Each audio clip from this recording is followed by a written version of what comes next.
This is Satish Sen और एक बार मैं फिर से हाजिर हूँ आपके सामने अपनी नई क्लास एक नए वीडियो के साथ। तो आपका अपनी क्लास द्रोणाचार्य स्मार्ट क्लासेज में स्वागत है। ओके, तो दोस्तों आज का अपना टॉपिक रहेगा फिजिक्स क्लास 12 के लिए अनंत रेखीय आवेशित चालक तार के कारण विद्युत क्षेत्र की तीव्रता। देखिए,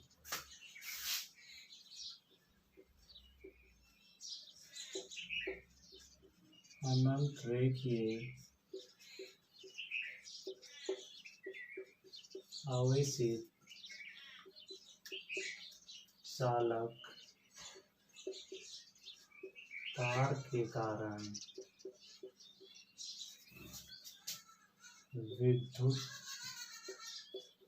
क्षेत्र की तीव्रता। Electric field intensity due to linear charge conductor. Okay, infinite linear charge conductor. हमने जो यहाँ पे कोई भी चालक लिया या कोई तार लेते हैं जिसकी इनफाइनाइट लेंथ होती है, अनंत लंबाई का एक चालक तार लेते हैं। तो देखते हैं, सबसे पहले इसको एक डायग्राम या पिक्चोरियल व्यू में देखते हैं तो समझने में काफी आसानी रहती है। देखिए, सबसे पहले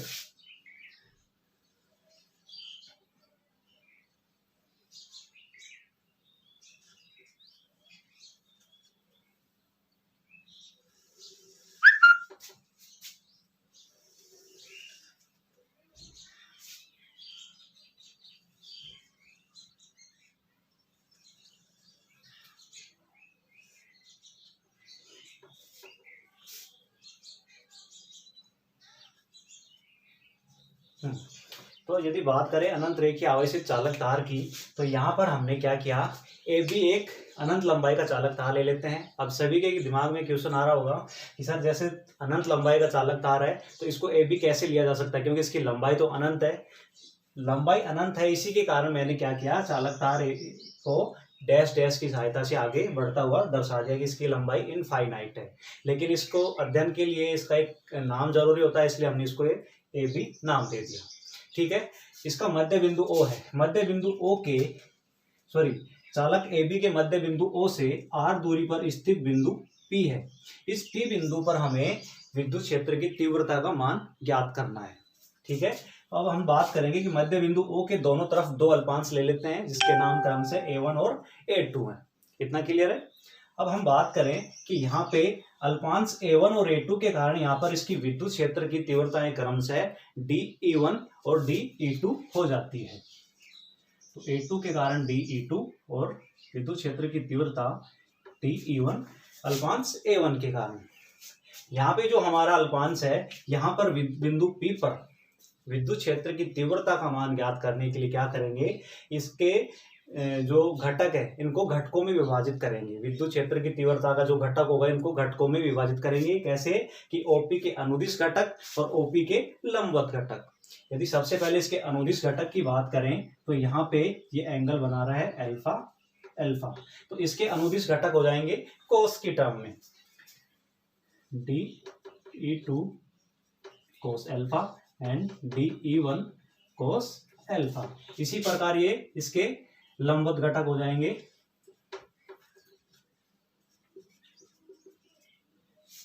DE2 साइन अल्फा और ये DE1 साइन अल्फा। इसको हमने घटकों में विभाजित कर दिया। अब यदि बिंदु P पर हमें विद्युत क्षेत्र की तीव्रता ज्ञात करनी है तो क्या करते हैं कि बिंदु P पर जो OP के अनुदिश घटक है, अनुदिश घटक कौन से होंगे, कोस वाले। DE1 cos alpha plus DE2 cos alpha, ये क्या है, दिशा में भी समान है और परिमाण में भी समान है, अतः ये जो घटक होते हैं आपस में जुड़ जाएंगे। और दूसरा जो इसके लंबवत घटक है DE1 sine alpha plus DE2 sine alpha, दिशा में विपरीत होने के कारण तथा परिमाण में बराबर होने के कारण एक दूसरे को निरस्त कर देंगे, कैंसिल आउट कर देंगे। दैट्स वाई यहाँ पे ये एक दूसरे को निरस्त कर देंगे। तो टोटल जो हमें विद्युत क्षेत्र की तीव्रता प्राप्त होगी वो इसके अनुदिश घटकों के कारण प्राप्त होती है। अब यहाँ पे करना क्या है, हमें बिंदु P पर विद्युत क्षेत्र की तीव्रता ज्ञात करने के लिए, बिंदु P पर विद्युत क्षेत्र की तीव्रता ज्ञात करने के लिए एक बेलनाकार सिलेंड्रिकल क्या करते हैं, सरफेस की इमेजिनेशन करते हैं। तो एक बेलनाकार R त्रिज्या और L लंबाई का एक बेलनाकार गाउसियन पृष्ठ बनाते हैं। तो इसके लिए मुझे इसको मिटाना पड़ेगा। तो आप क्या करेंगे, इसके लिए आप पहले इसका इतने का स्क्रीनशॉट ले सकते हैं।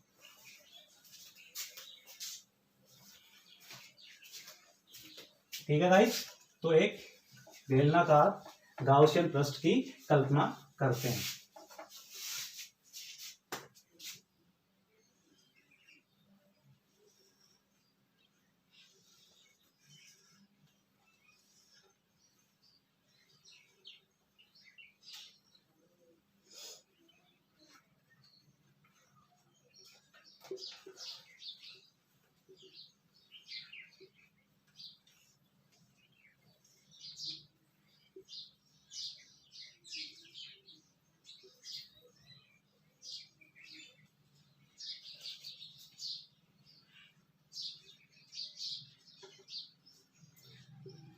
देखिए, अब मैंने क्या किया, एक गाउसियन पृष्ठ, बेलनाकार गाउसियन पृष्ठ बना लिया। अब गाउसियन पृष्ठ जैसे कि मैंने पिछले अपने लेक्चर में बताया था कि होता क्या है कि गाउस के नियम होते हैं या फिर उसके अनुप्रयोग होते हैं। उसमें गाउस का नियम पढ़ने के लिए हम क्या करते हैं, कोई भी एक बेलनाकार या फिर किसी भी आकृति या आकार का कोई भी एक पृष्ठ लेते हैं जिसको हम गाउसियन पृष्ठ कहते हैं। तो हमने यहाँ पे एक बेलनाकार गाउसियन पृष्ठ ले लिया जिसकी लंबाई L है और जिसकी त्रिज्या R है।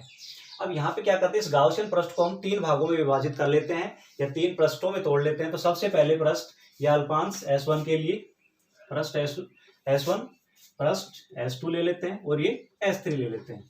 तो पृष्ठ S1 में बात करें यहाँ पे, तो विद्युत क्षेत्र की तीव्रता E तथा अल्पांश जो DS है ये एक दूसरे के लंबवत होते हैं। तो यहाँ पे इनके बीच में जो थीटा होगा 90 डिग्री।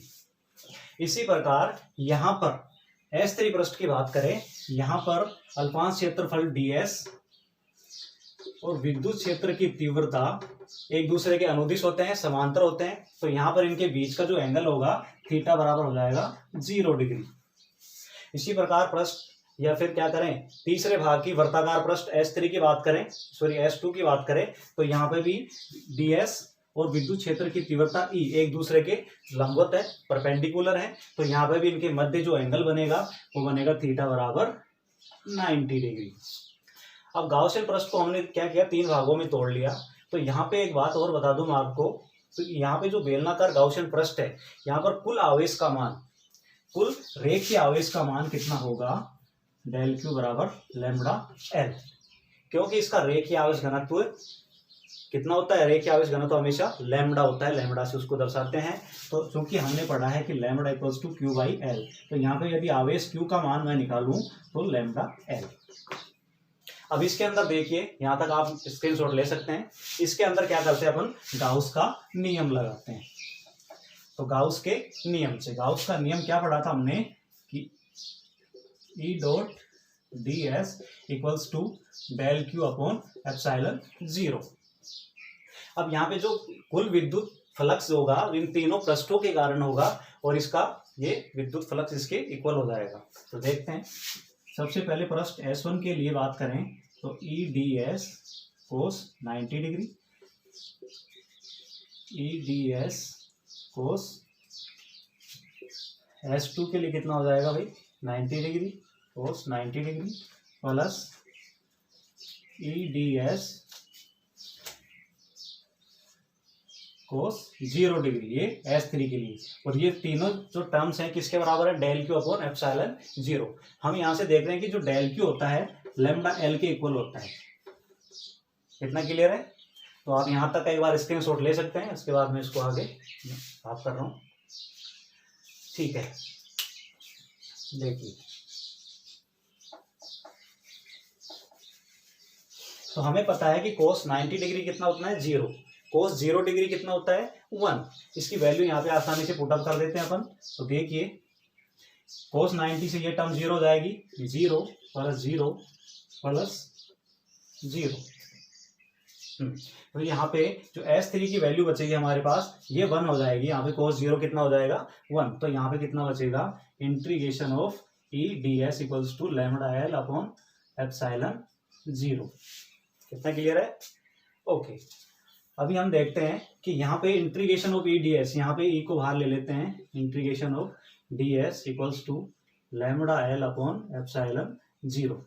यहाँ पे integration of DL, integration of ds, ये क्या दर्शाता है कि बेलन के वक्र पृष्ठ का क्षेत्रफल, बेलन के वक्र पृष्ठ का क्षेत्रफल कितना होता है 2 पाई आर एल।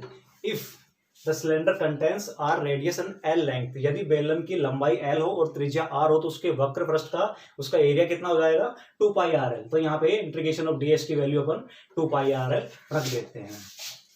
तो देखिए ई 2 पाई आर एल कितना हो गया लैम्बडा एल अपॉन एप्सिलॉन 0। यहाँ पे एल से एल कैंसिल आउट हो जाएगा। हमें यहाँ पे विद्युत क्षेत्र की तीव्रता याद करनी है, ई की वैल्यू यहाँ पे निकालनी है। तो ई इक्वल्स टू कितना हो जाएगा 1 upon 2 pi R lambda upon epsilon 0। ये हो गई विद्युत क्षेत्र की तीव्रता। इसका आप इतने का स्क्रीनशॉट ले सकते हैं। अब इसी चीज को थोड़ा सा और अरेंज करेंगे एक सीक्वेंस में, अच्छी तरीके से इसको लिखते हैं व्यवस्थित करके। तो क्या होता है, क्या होगा कि इसमें ऊपर नीचे 2 से मैं मल्टीप्लाई कर देता हूँ। तो ई इक्वल्स टू कितना आ जाएगा 1 upon 4 pi epsilon 0 2 lambda upon R. तो ये हो गया इसका वैल्यू। अनंत रेखीय आवेशित चालक तार के कारण विद्युत क्षेत्र की तीव्रता, जब हमने तार क्या लिया था अनंत लंबाई का एक तार लिया, तो उसके कारण विद्युत क्षेत्र की तीव्रता हमें ये प्राप्त होती है। इसको हमने आपके दिमाग में आ रहा होगा ऐसे लिखने की जरूरत क्या है, क्योंकि इसको हम चाहें तो शॉर्ट में ऐसे लिख सकते हैं कि 2 लैम्बडा अपॉन आर, जिसकी के की वैल्यू इतनी होती है। इतना क्लियर हुआ? ओके। अभी यदि इसमें समीकरण आप सभी को दिखाई दे रही होगी, इससे समझ पा रहे होंगे आप कि समीकरण जो ये हमें प्राप्त हो रही है इससे क्या निष्कर्ष निकलता है कि जो दूरी होती है, ये बेलन की जो त्रिज्या होती है विद्युत क्षेत्र की तीव्रता की व्युत्क्रमानुपाती होती है। डिस्टेंस क्या होती है inversely proportional to electric field. और यहाँ पे जो रेखीय आवेश घनत्व लैम्बडा होता है इलेक्ट्रिक फील्ड विद्युत क्षेत्र की तीव्रता के समानुपाती होता है। अब यदि इन दोनों के बीच में ग्राफ प्लॉट किया जाए, ग्राफ खींचा जाए, तो देखते हैं किस प्रकार का ग्राफ बनता है।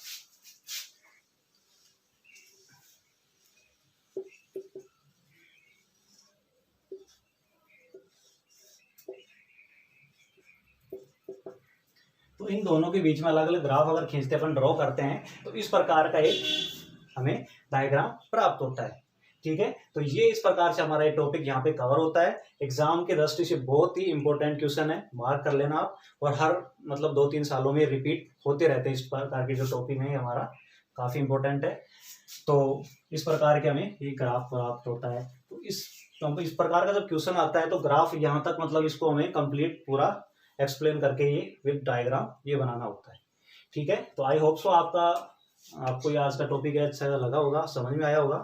और आप सभी से मेरे डियर स्टूडेंट जो लर्नर्स जो भी देख पा रहे हैं, सभी से यही गुजारिश है कि इस चैनल को हमारे जो चल रहा है फिजिक्स चल रही है, ज़्यादा से ज़्यादा आप सब्सक्राइब करें, शेयर करें, ताकि जो बच्चे जिन तक हमारा वीडियो नहीं पहुँच पा रहा वो भी इसका फ़ायदा उठा पाए। ठीक है, so thank you, take care.